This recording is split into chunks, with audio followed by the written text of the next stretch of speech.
Tonight, opposition in Parliament to a petition seeking to remove 4 MPs for absenting themselves from the House without the Speaker's permission for more than 15 sittings. We don't need to take any decision now. Let's allow the Privilege Committee or the Speaker, whether he wants to refer or not. It is within his... So should he refer it to the Privilege Committee? I don't think so. Even some NDC MPs are hesitant to back the petition. We have the latest as the Speaker's office confirms it has received the petition with the decision set to be announced.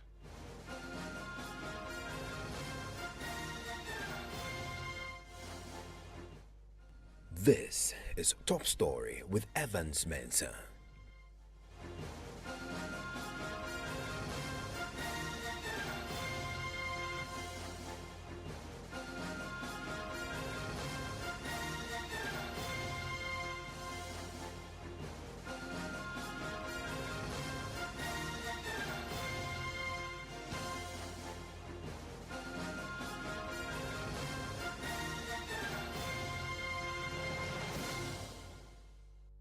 And Top Story is always brought to you by Vodafone and Prime Insurance. There's opposition in Parliament tonight to a petition seeking to remove 4 MPs for absenting themselves from the House without the Speaker's permission for more than 15 sittings. Former Member of Parliament for Kumbungu, Ras Mubarak, has filed this petition with the Speaker today, and the office of the Speaker has confirmed that they have received it. We'll be going to Parliament shortly for an update on what might happen on the back of this particular petition. But Ras Mubarak in his petition has singled out 4 MPs, namely Honorable Sarah Jasafo, MP for Dom Kwabenya, Henry Quarte, MP for Ayawaso Central, Ebenezer Kojokum, MP for Ahanta West, and Kennedy Ejipon, MP for Asin Central. And he claims they've all absented themselves from Parliament for more than 15 sittings of a meeting of Parliament without the permission of the Speaker. He alleges that their conduct is in breach of the constitutional provision, and is asking the office to direct their conduct to the Privileges Committee, refer their conduct to the Privileges Committee for consideration and necessary action. The outcome of that, if it's determined that indeed they have been absent for that long, will mean that they will vacate their seat. This has really been triggered on the back of the recent controversy surrounding Sarah Jasafo, the MP for Dom Kwabenya, whose absence in the House have sparked a major controversy among MPP ranks indeed. And today we've seen that a formal petition now has gone for some formal action to be taken. But as you're learning tonight, that this is coming in for some strong opposition from members of the House. I wanted to first listen to Doma East MP Paul Preku Chum Berima, who is asking the Speaker of Parliament to haste things slowly and not even give it a hearing at all, but rather engage the petitioner. My brother Ras Mubarak is a citizen of this country, has a right to do whatever he has done, and clearly he sent it to the Speaker. The Speaker may have to also go through it and ensure that refer it to the Privilege Committee to look at it before making a pronouncement. So as it stands now, it's a petition that he has sent, and I think it rests in the bosom of the Speaker to refer to his Privilege Committee. Should the Speaker refer? I mean, your colleagues, NPP MPs, 4 of them. I don't think it is something that you can just say that you should refer, because clearly you may have to establish what's the problem, because you can't just come and say that somebody has not have not been in Parliament for 15, 16 No, days. there are Indeed. records to show. Indeed. The hands up. I can confirm for Ajasafo. I have personally checked, and she hasn't been in the chamber. So it's for Privilege Committee to determine that. So we don't need to take any decision now. Let's allow the Privilege Committee or the Speaker, whether he wants to refer or not. It is within his...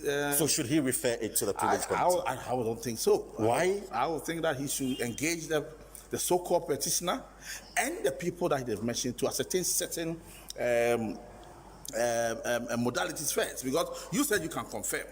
Well, I'm here to confirm that. So I am sure the Speaker will also want to satisfy himself whether whatever they've put before him is worthy for him to refer. So I will urge the Speaker not to haste in taking such a decision, and I don't think he's going to do that. So you think you should ignore? Is that It's not ignoring. It should not haste. It's not haste in taking such a decision. Exactly. He needs to critically analyze. That's what I'm saying. You have to call the but your lawmakers and your colleagues are breaching the law, and you think that the speaker should hasten. And as I'm saying, you cannot be quick to say they are breaching the law.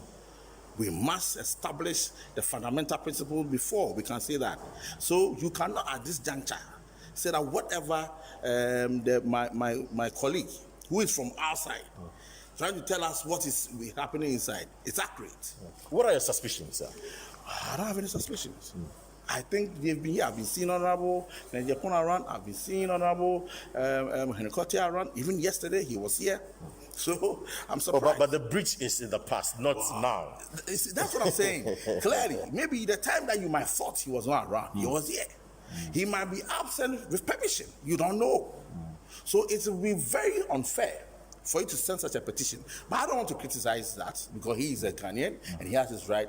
But we should allow the systems to work. And then, as I'm saying, the speaker himself should look at the situation and make a decision on it.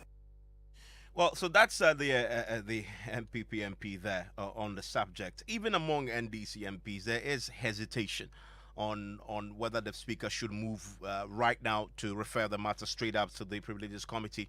Murtala Mohammed, for example, is a Tamale Central MP, says the speaker should first determine, should not just simply go ahead and refer, but should first determine the merits of the matter.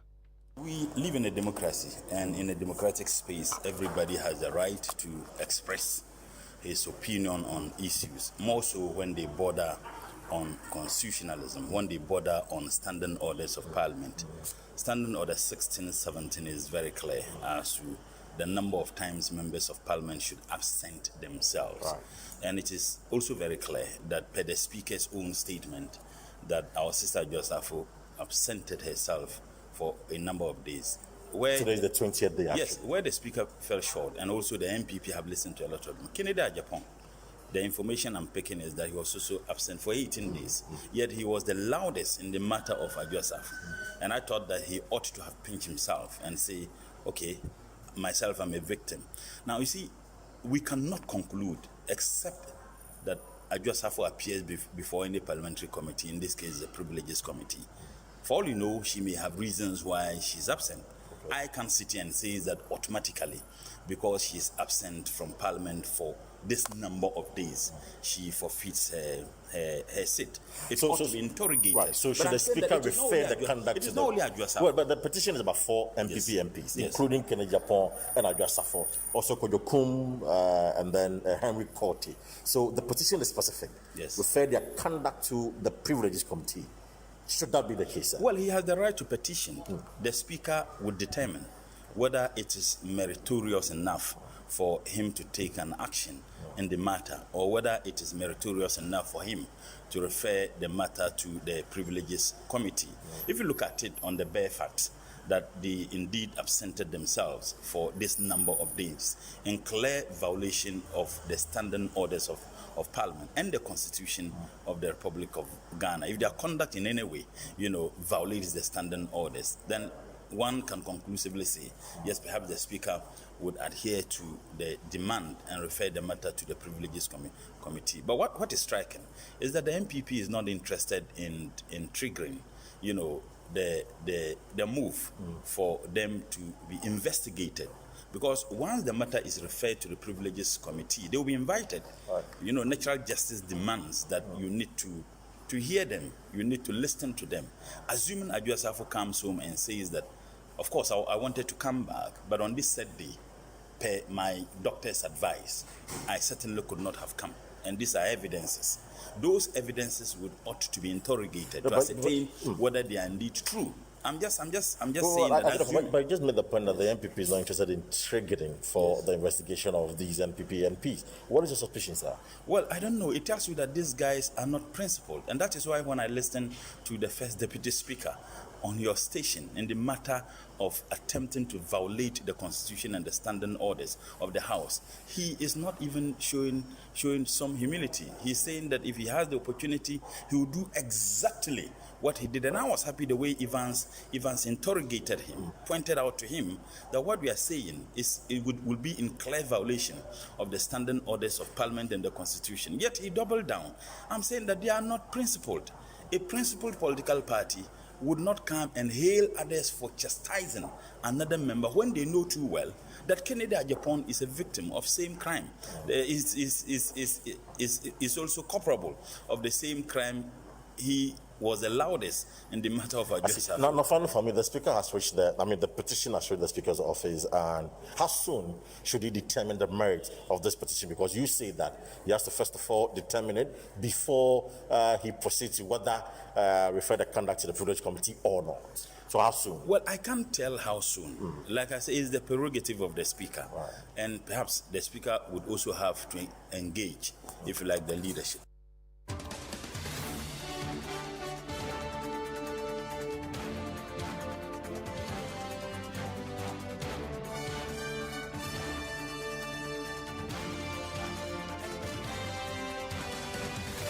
Well, Ras Mubarak, former member of parliament for Kumbungu, is behind this petition, joins us on the telephone line right now. Mr. Mubarak, thank you for your time here on Top Story. My pleasure, Evans. Let's quickly check with the Speaker's office now. Parker Wilson is my parliamentary correspondent. Parker? Hello, Parker?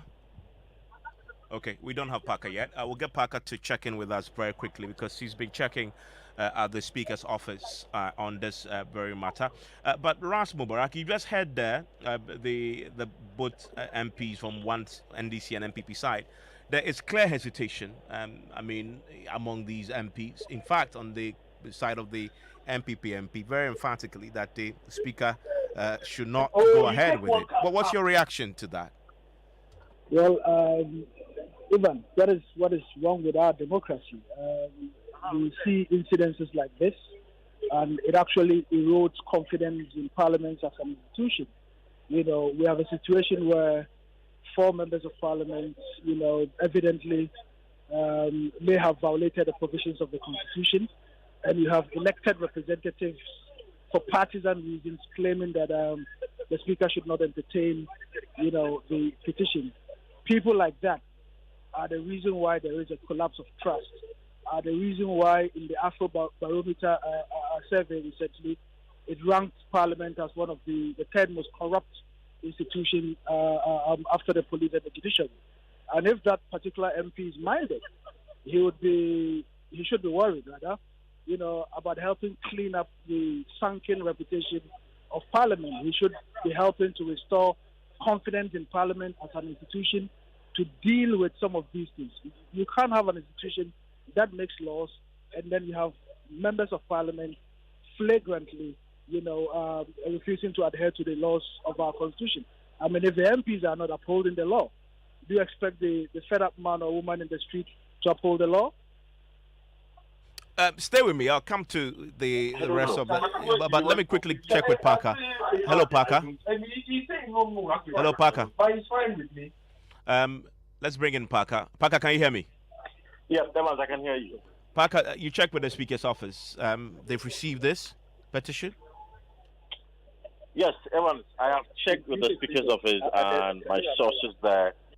He has indicated to me that he has received a copy of that petition, which Rasim Barak is asking the Speaker to refer the conduct of 4 NPP MPs to the Privileges Committee. Do we have an indication when the Speaker would, consider this and take some action on it? Well, the Speaker has the prerogative to determine whether or not to refer the matter to the Privileges Committee. We don't know as to when he may want to peruse the petition and finally make a determination on that.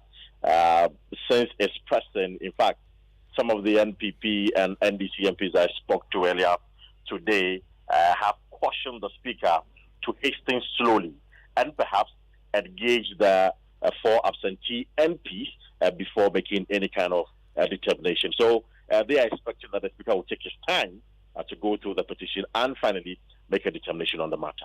And Parker, on this very matter last week, the Speaker said on the floor that he will be delivering a ruling on the MP's absenteeism. Has he done it yet? Evans, we were all expecting the Speaker. I particularly was very expectant of him to come and deliver a statement, a formal statement on MPs who absent themselves from parliamentary sitting. He said that last week Thursday. So the expectation was that, and he was very categorical, very emphatic that tomorrow, which was last week Friday, he was going to respond to the matter. But to our disappointment, the speaker did not show up in Parliament on Friday. So since then, he hasn't been in the chamber himself. This week, his second deputy speaker has been the one in the chair, and today was the first deputy speaker of Parliament who was in the chair. So the speaker himself hasn't been around, and we are still expecting that when he returns to occupy his seat as the Speaker of the House, he would prioritize the issue of MPs absenting themselves from Parliament. So he's yet to do that. He hasn't done that yet, but we are hoping and expecting that when he resumes his chair, he will make a statement on this issue. Parker, thank you very much, and we'll stay with Parliament later. But Mr. Mubarak, I mean, one of the key things that had come up is, I've seen in your petition, do you back your claim with any evidence to support your assertion that these 4 MPs, we've heard Adjoa Safo's matter. In fact, the Speaker himself settled it last week that she's been absent without his permission for more than 15 sittings. So aside that, the 3 other MPs, what's your evidence to prove that they've actually absented themselves for that long? Ivan, I am willing and ready, to appear before, any committee of Parliament to justify the issues that I've raised in my petition. There is incontrovertible evidence to the effect that, these MPs, have violated provisions of the Constitution, and for which reason I believe that we have to do the right thing and ensure that the tenets of the Constitution is respected. It would be very unfortunate if Parliament were to pass on this unique opportunity to redeem its tattered image. Public confidence in politicians and in Parliament particularly has waned drastically, Evans. And if there's any opportunity, to redeem that, it is now in respect of the absenteeism of Parliament. Can you imagine for a moment what would have happened if you had absented yourself from work for 15 days without any reason to your employers? You are most likely to lose your job, and so is the fed up man and woman in the street. And we should not be making exceptions for members of Parliament in this regard. On this matter, then, you say you have the evidence and you would make it available to the Speaker. Have you applied formally for the voting proceedings covering the time that you're referring to? I have some evidence, and I'm unwilling to discuss that over the radio. Stay with me. Let me bring in your colleague, Roxanne Dafiamekpo. He's a member on the Constitutional and Legal Affairs Committee in Parliament. Mr. Dafiamekpo, thank you for your time here on Top Story. Thank you very much. And good evening, Raz. Good evening, Roxanne. Thank you very much for the kind words. You've abandoned and forsaken me. I mean, Mr. Dafiamekpo, it is your position, as expressed on PM Express last night, that the constitutional provision must be triggered with a petition. Now there's a petition. What do you expect to happen now? Should the Speaker simply just now transmit to privileges? Now, yes, that's very interesting. If there's a petition from outside of Parliament, then of course Speaker may have to look into the merits of the petition, and if there's a prima facie determination, he will refer it to privileges for consideration and a report. You recall that yesterday the discussion centered on one view said that there's an automaticity, and I said no, somebody will have to petition, a complaint will have to be lodged. But the Constitution again is silent on the origin of that complaint, whether the complaint will have to originate from among the members of Parliament or any aggrieved person, and among the generality of the people could do that. But I think RAS having petition, let's see what happens. These are novel areas. So once it's petitioned, then we'll see how Speaker handles the petition by way of either a direct referral or there may be a prima facie determination by way of a preliminary debate on the matter before it's referred to the Privileges Committee. But be it as it may, Article 971 Clause C has been triggered. Technically speaking, by his petition, and so that's where we are. You talk about the speaker first establishing prima facie before he decides to send or not. I've heard some of your members actually say that he should haste things slowly on the matter. I get a sense that there's a lot of hesitation on the part of sitting members of parliament to fully throw their weight behind this. I don't think so. I don't think so. In fact, if you recall, we have raised the matter. We have said that it may not be an Adwoa Safo situation alone. Other members of parliament may have been caught by this provision sometime in the past or in the recent past. So, if a petition is in respect of 3 of members of parliament, I'm sure the petition will have to be based on evidence.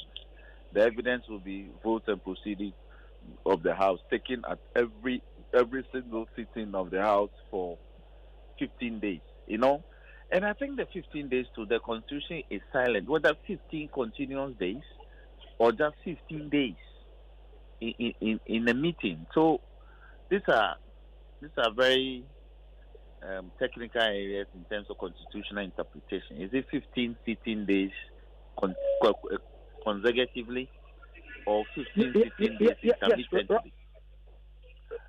So all these matters will be determined at the Privileges Committee. Yes, Ross.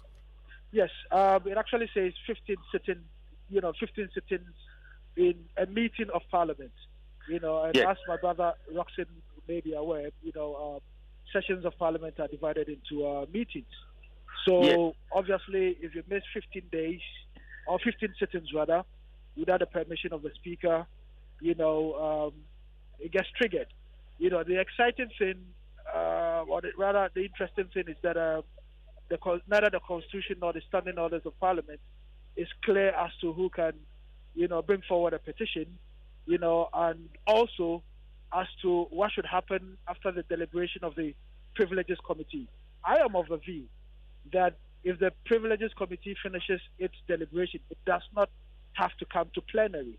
I mean, there is no provision in the standing orders of Parliament that requires for such matter to come to plenary for a decision if it were to be looked at the Privileges Committee. No, but isn't that the practice, though? I mean, if they finish, they will have a recommendation. I mean, that recommendation cannot become effective until the plenary has considered and either approved it or rejected it. Technically, not on every matter, and in this particular issue, I am of the opinion that it does not have to come to plenary for a deliberation. Once the Privileges Committee decides and finds them guilty or otherwise, that should be the end of the matter. From thence, the clerk would have to inform the Electoral Commission, which would declare the seat vacant. And now hello, Evans. Roxanne, please go on. Yes, I disagree with that interpretation. There are sister provisions in the Constitution where clearly, after a committee is done with its work, it has to report back to plenary with recommendations. The committee has no power to make a definitive pronouncement on a matter. Somebody argued yesterday that it's a constitutional provision, but the Constitution is silent on what happens after the committee finishes with its work. It's silent.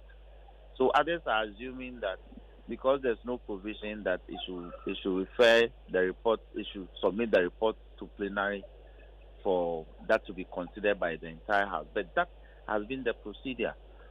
Parliament speaks through one voice, which is the resolution of Parliament. The committees don't speak on behalf of Parliament. They only make recommendations to plenary. So it is plenary that has the power to make that determination, speaking through the Speaker. So if you construe the Constitution as a whole, There's no way a committee of parliament will take a decision to bind parliament where parliament, core parliament, that is parliament speaking at plenary, will not have a say. Well, I mean, very fascinating, of course. You see where the debate is. But Raz, very quickly, have you heard anything back from the Speaker's office since you sent this in? Well, the petition went to the Speaker's office, copied to the leadership of Parliament this morning. There has not been any communication as of now. And I know that when the Speaker appraises himself of the details of the petition, I probably would get an invitation to speak to the issues raised in the petition. Did you at least reach out to any of the individual MPs in question? No, I haven't. And I did not see a reason to reach out to them. You know, Evans, what we ought to be doing as a country and as Ghanaians would be to strengthen the gains that we have made as a country, you know, and to uphold the tenets of our Constitution. We can't have incidences like this where the Constitution is clearly violated and disrespected in that manner. I mean, members of Parliament, with all due respect, ought to know that if they, for one reason or the other, were to absent themselves from Parliament, they should do the right thing. And there's a small form, Evans. You know, it doesn't take even a minute to finish completing that form. It just asks of your name, your constituency, where you're going, how long you're going to be away for, the reason you will be absent, and if there's any contact details. That's all there is to the form. So I don't see why people find it so difficult, to address some of these very, very little and simple things. And if members of Parliament cannot, deal with the simplest of things, we would be expecting too much of the citizenry to adhere, and abide by the law. Ras Mumbara, former member of Parliament for Kumbugu, thank you very much. You earlier had Roxing Dafiamek, but the major challenge to Parliament now, 4 MPs petition if they can prove that indeed they've missed that many sit-ins. What will the Speaker do? The Speaker had said himself that he will deal with the matter. He hasn't done it yet. Pretty interesting days ahead. This is Top Story, Newsnight, in a minute.